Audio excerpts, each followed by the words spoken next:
students, my name is Haider Ali and today we are going to start our lecture on monosaccharides. But before the lecture, we have to recite Durud Pak. After that, we will start the lecture. Bismillahirrahmanirrahim. Monosaccharides monosaccharides क्या होते हैं?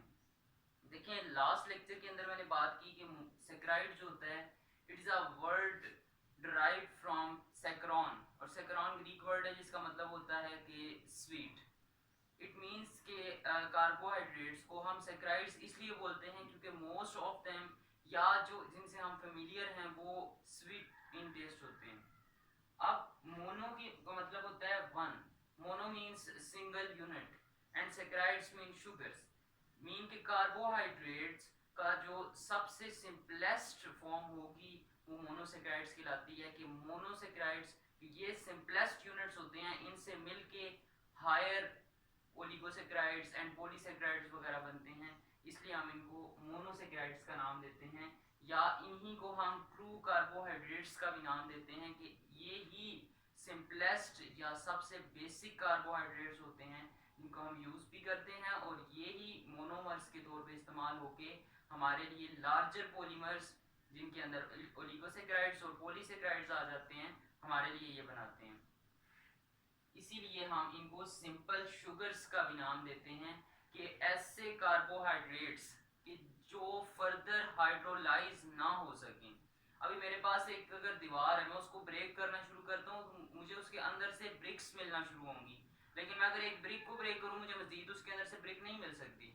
बिल्कुल यही case है कि अगर आप polysaccharides को या ओलिगोसेक्राइड्स को ब्रेक डाउन करें तो हमें उसमें से मोनोसेक्राइड्स मिलेंगे, लेकिन अगर आप मोनोसेक्राइड की हाइड्रोलाइसिस करना चाहें तो हाइड्रोलाइसिस इनकी नहीं हो सकती.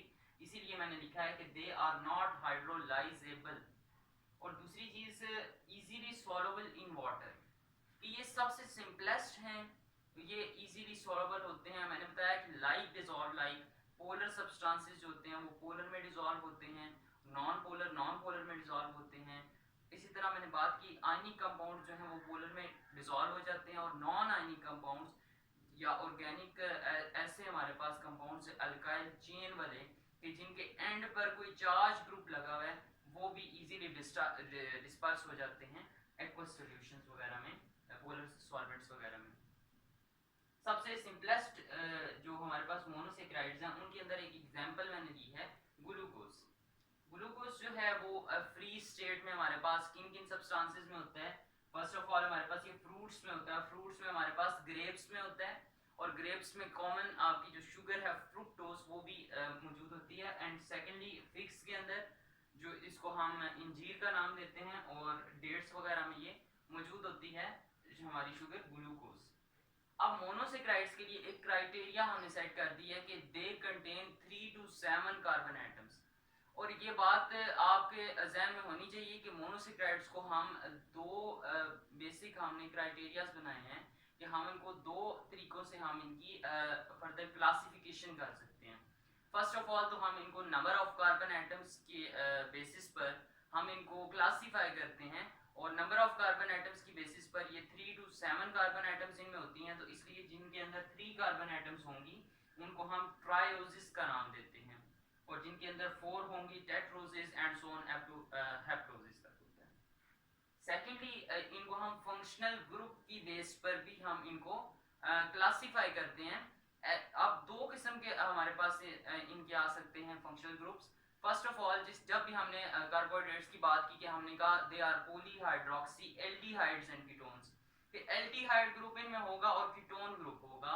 तो एल्डिहाइड ग्रुप जिस शुगर के अंदर होगा उसको हम एल्डो शुगर का नाम देते हैं, और जिसके अंदर कीटोन ग्रुप होगा उसको हम कीटो शुगर का नाम देते हैं. या फिर जो शुगर जिनमें एल्डिहाइड होगा उनको हम एल्डोसिस का नाम देते हैं, और दूसरों को कीटोसिस का नाम देते हैं. अब ये मैंने जनरल फार्मूला लिखा है, चूंकि ये एल्डिहाइड और कीटोन है तो इनका जनरल फार्मूला CnH2nO बनता है. ये मैंने एग्जांपल से दिखाया है कि ये हमारे पास एक कीटोन है और नीचे हमारे पास एक एल्डिहाइड गिवन था.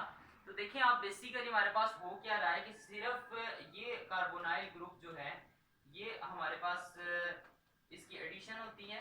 यहाँ से हमारे पास दो हाइड्रोजन रिमूव हुए. पहले आप इसको कंसीडर करें कि ये पहले क्या था.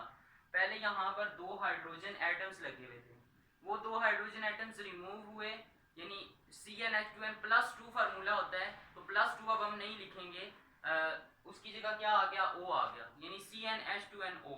तो एल्डिहाइड्स और कीटोन्स का फार्मूला हुआ CnH2nO। अब ये मैंने 2 इसकी एग्जांपल्स ली हैं, एक एल्डो शुगर और कीटो शुगर। एल्डो शुगर की अगर मैं बात कर दूं तो हमारे पास ग्लिसरल्डिहाइड, जिसका मॉलिक्यूलर फार्मूला मैंने मेंशन किया C3H6O3। इसी तरह यही मॉलिक्यूलर फार्मूला C3H6O3 हमारे पास डाइहाइड्रोक्सी एसीटोन का फार्मूला होता है। ये एल्डो शुगर और ये कीटो शुगर, आप देखें इसके अंदर एल्डिहाइड ग्रुप आपको टॉप पे नजर आ रहा है और इसके अंदर आपको कीटो के अंदर कीटोन ग्रुप आपको नजर आ रहा है। अब आपने एक बात याद रखनी है कि जो जितनी भी हमारे पास मोनोसेक्राइड्स हैं, इनकी सब कार्बन्स के साथ हाइड्रोक्सिल ग्रुप अटैच होता है एक्सेप्ट वन। एक्सेप्ट वन क्यों? क्योंकि वो जो वन होती है उसके साथ या एल्डिहाइड ग्रुप होगा या कीटोन ग्रुप होगा। तो नीचे मैंने ये फोटोसिंथेसिस का प्रोसेस मेंशन किया है कि होता ही हमारे पास कार्बन डाइऑक्साइड जो एयर से प्लांट्स थ्रू स्टोमेटा एब्जॉर्ब करते हैं और वाटर जो है थ्रू जाइलम वेसल्स सॉइल से प्लांट्स तक पहुंचता है, मेसोफिल सेल्स तक। तो मेसोफिल सेल्स जो हैं लीव्स के, वो बना रहे होते हैं बेसिकली हमारे पास शुगर, जिनको हम क्या नाम देते हैं कि ये ग्लूकोज हमारे पास बन रहा होता है और वो सुक्रोज की फॉर्म में प्लांट की बॉडी के अंदर ट्रांसपोर्ट हो रहा होता है। तो ये मेरे पास एक फोटोसिंथेसिस का रिएक्शन था जो कि क्लोरोफिल लाइट एनर्जी को एब्जॉर्ब करता है and then light energy is converted into chemical energy of the bonds of sugar जो कि वो बन रही होती हैं। अब क्लासिफिकेशन जो मैंने बात की थी कि हम इनकी कार्बन एटम्स की नंबर्स पे भी करते हैं, तो वो देखें ट्रायोसिस की बात की तो ट्रायोसिस में भी 2 फॉर्म्स हो सकती हैं जो कि हमने ऑलरेडी क्लासिफिकेशन की है कि भाई एल्डिहाइड या कीटोन 2 ग्रुप्स होते हैं। अब ट्रायोसिस के अंदर एल्डोसिस जो हैं उनकी एग्जांपल हमारे पास ग्लिसरल्डिहाइड है जो कि मैंने मेंशन किया है, इसकी डायग्राम भी मैंने बनाई है, इसका स्ट्रक्चर बनाया हुआ है। और सेकंड जो हमारे पास कीटोसिस में ये डाइहाइड्रोक्सी एसीटोन होता है। अब टेट्रोसिस की अगर बात करूं तो एरिथ्रोज होता है एल्डोज में और कीटोज होता है एरिथ्रोलोज होता है कीटोज में। और राइबोस और डीऑक्सीराइबोस जो हैं ये हमारे पास पेंटोसिस के अंदर मौजूद होते हैं एल्डोज में, और कीटोज में हमारे पास राइबोलोज होता है। नेक्स्ट हमारे पास है हेक्सोसिस। हेक्सोसिस के अंदर हमारे पास एल्डोज में जो एग्जांपल है वो ग्लूकोज और गैलेक्टोज की होती है एंड कीटोज में हमारे पास फ्रुक्टोज की एग्जांपल होती है। नेक्स्ट हमारे पास हेप्टोज है। एल्डोज में हमारे पास ग्लूकोहेप्टोज होता है और कीटोज में C2हेप्टोलोज होता है। तो ये हमारे पास कुछ एग्जांपल्स मैंने मेंशन किए। और एक बात याद रखनी है कि ये जो टेट्रोसिस हैं कि ये रेयर इन नेचर होते हैं, कुछ बैक्टीरिया के फॉर्म्स के अंदर आपको मिल जाएंगे, ओवरऑल जो हैं ये हमारे पास रेयर फॉर्म में होते हैं। नेक्स्ट हम पढ़ेंगे कि मोनोसेक्राइड्स जो हैं ये यहाँ पर तो हम लीनियर स्ट्रक्चर्स की बात कर रहे हैं, लेकिन मोनोसेक्राइड्स हमारी बॉडी के अंदर लीनियर स्ट्रक्चर में नहीं होते बल्कि रिंग्ड फॉर्म में होते हैं। नेक्स्ट हम पढ़ेंगे कि ये कैसे लीनियर स्ट्रक्चर जो है वो रिंग फॉर्म में कन्वर्ट हो जाता है और हमारी बॉडी के अंदर कैसे ऑपरेट वगैरह करता है। रिलेटेड टू एनी टॉपिक कोई क्वेश्चन कोई क्यूरीज हो तो आप कमेंट सेक्शन में मुझसे पूछ सकते हैं। I hope you will understand it. Thank you so much.